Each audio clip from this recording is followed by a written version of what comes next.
चुमावये ललना धीरे धीरे चुमावये ललना धीरे धीरे बजावये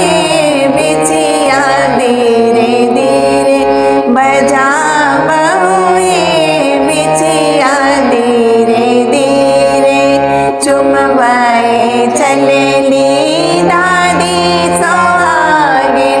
चुमवाए चलेली दादी सुहागिन चुमावये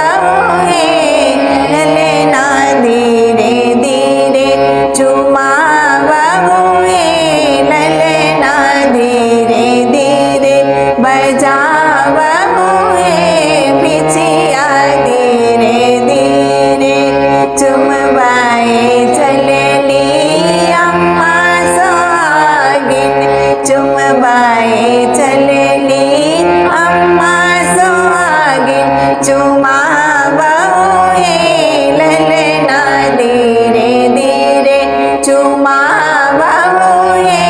ललना धीरे धीरे बजावये बिछिया धीरे धीरे चुमवाए चलेली चाची चुमवाए चलेली चाची सुहागिन चुमावये ललना धीरे धीरे चुमावये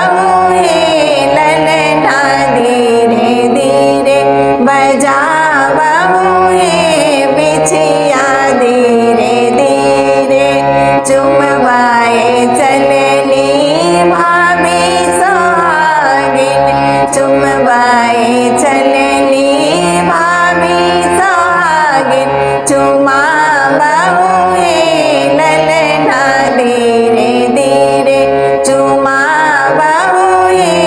ललना धीरे धीरे बजावये बिछिया धीरे धीरे चुमवाए चलेली मामी चुमवाए चलेली मामी सुहागिन चुमावये ललना धीरे धीरे चुमावये ललना धीरे धीरे बजावये बिछिया धीरे धीरे चुमवाए चलेली पीसी चुमवाए चलेली पीसी सुहागिन चुमावये ललना धीरे धीरे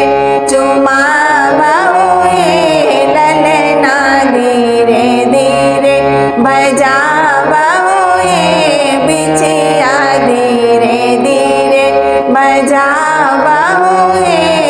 बिछिया